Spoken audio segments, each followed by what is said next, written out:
Hi, Linda is back again for another update, and I just wanted to talk about today anxiety. Like last video, I talked about getting very anxious about going on jury duty or getting summoned to go on jury duty. And just as an update, I asked my one doctor, my holistic doctor, if she would give me a note. And yes, she did, and I'm like really so pleased. I'm pleased about that.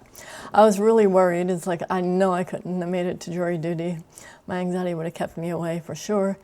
And I also didn't want to get charged with contempt of court either. So having a note, I read all your comments on here, and I know some of you said that you had not replied at all when you got the jury summons and nothing ever happened.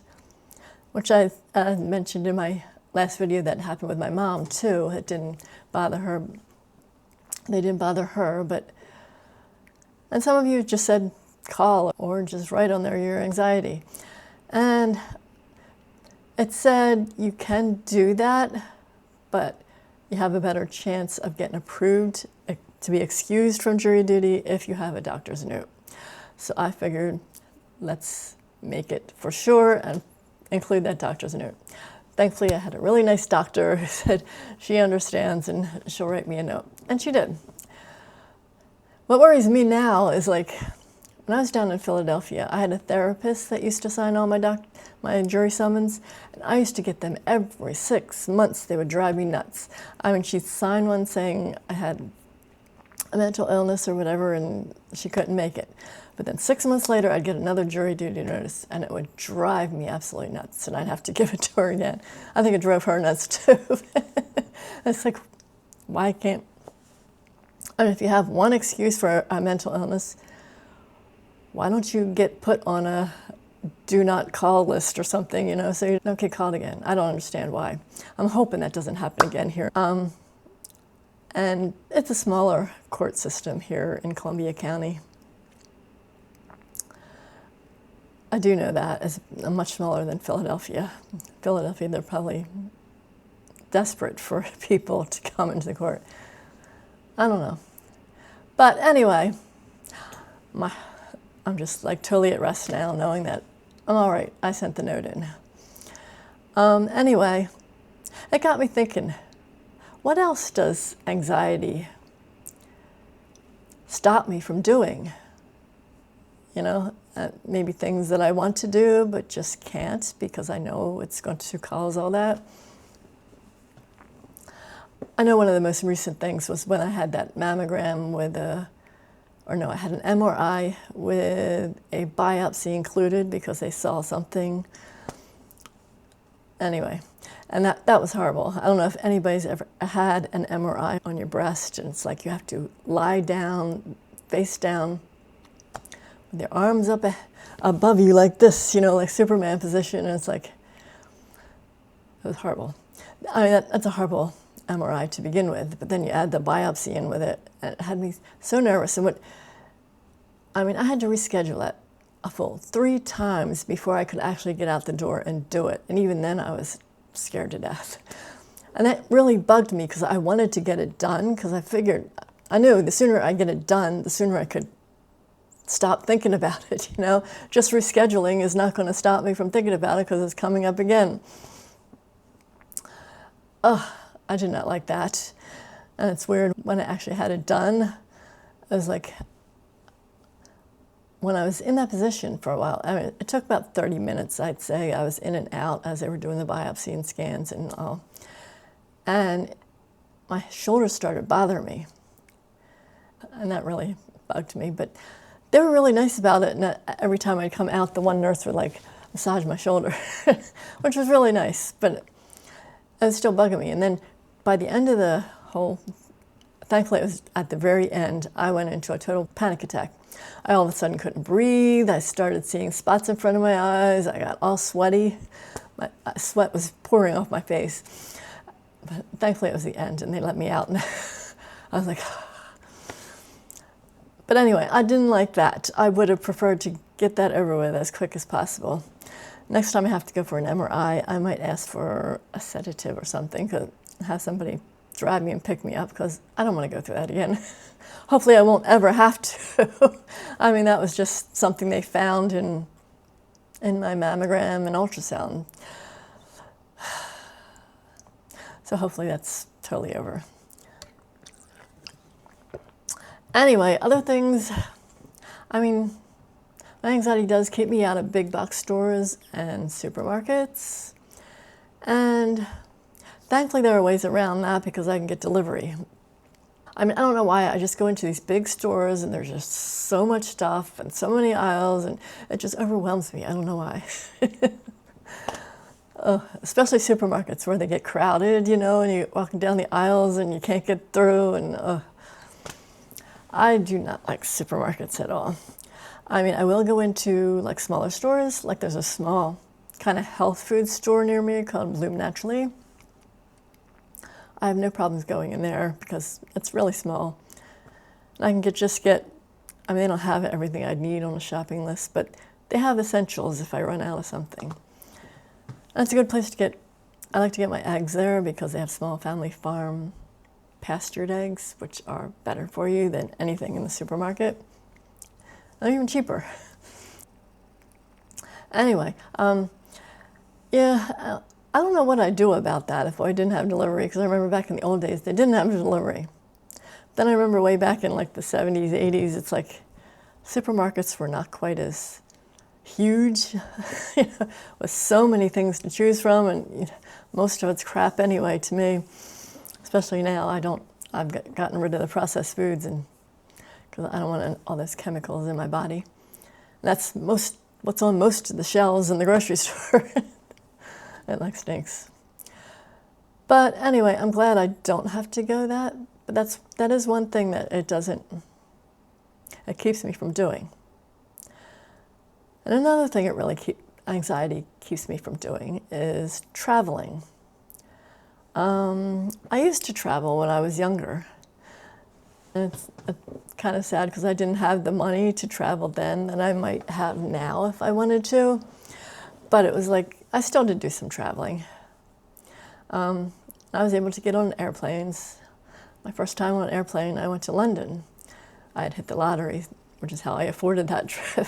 I hit the lottery and it was enough to pay for the airfare and some of my hotel and living, you know, travel expenses.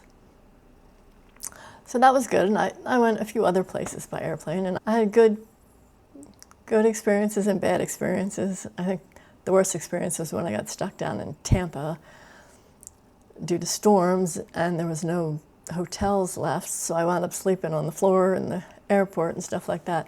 And I think about that, and that scares me. I wouldn't be able to do that now. Couldn't do it. No, I don't know. And after 9/11, getting on an airplane really scared me. It's like all of a sudden I had all these visions. And for those of you that were around then, you probably remember what the TV was showing you over and over again about the planes hitting the towers and people falling out of the, you know, jumping out of the buildings and this and that. And I just have, I don't know, that just totally got me away from wanting to ever get on an airplane again.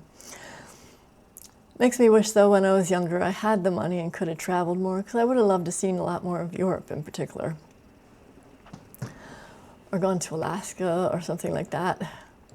But I didn't. Now I travel in my recliner. I sit there and watch TV, videos on YouTube, travel videos, and stuff like that. And that's all right. It's like I am a homebody. I become a homebody, and I'm kind of content and happy with it. It would be nice to go on maybe a road trip again, too. That kind of scares me. I don't know why.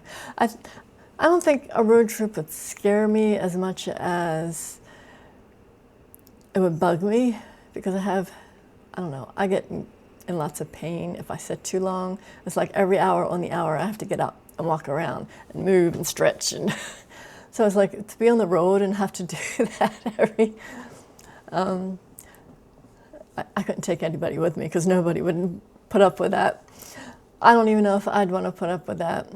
I mean, I could do it probably, if I really had to. I probably want to do it myself, so I didn't put somebody else through that. I don't know. I thought about going on train too, getting a sleeper car, you know. They have some nice train trips, and I could go somewhere that way. As long as I had a sleeper car, I could get up and move around. I'd have a bed to sleep in if it was a long trip and all that. I probably wouldn't mind that as much. I don't know. I still would be kind of trapped in a train. But I don't know. That's another thing that scares me at airplanes, being trapped inside that small area with all these people, and I don't know. Being trapped. I don't like feeling trapped anymore. I like feeling free to do what I want, when I want, go where I want, when I want. I don't know, but that's just me. And I used to have really bad anxiety. I'm thankful that it's not that bad. But back when I was going through perimenopause and I was diagnosed with bipolar, but it wasn't bipolar but they had me on all these horrible medications, psychiatric medications, and anybody who's ever taken them knows that they all have terrible side effects and they can really do a number on you. But I had one depression prescription medicine that really caused bad anxiety. My therapist said I was agoraphobic. That just means you're afraid of everything, basically. And I was at that time. I was all right when I was home, sitting, quietly doing my thing, or I was all right at work for the most part. Unless something happened, then I might feel anxious. But I could easily walk around the building and it would calm me down. So it wasn't too bad. But anywhere else, like I had a horrible commute on an interstate highway to and from work, and more often than I would have liked, there were traffic backups or accidents, and every time the traffic was slowed down, I would have a panic attack. It was horrible. I couldn't go into any store. I mean, now it's mostly big stores, little stores I have no problem going in. But then it was, no, I didn't want to go anywhere or anything, Back in those days, that was horrible. And a lot of that is why I won't ever want to go on psychiatric medications again. So I'll deal with the anxiety in my own way, but I don't want those medications ever again. That one even gave me bad withdrawal effects when I was trying to get off of it too. I couldn't sleep, and I was having acid reflux and hot flashes, really bad hot flashes. And I had never had hot flashes before at that time. It was horrible. But I couldn't even eat. I couldn't even drink a glass of milk without gagging. For a week, I lost a lot of weight. That was... Never again. Anyway, do any of you have anxiety that's so bad that keeps you from doing things you might like to do? Or what does it keep you from doing? I know everybody's different, and this is just my experience, and everybody else has different triggers, and I don't know. But anyway, this was just supposed to be about anxiety. And anyway, till next time, see you later.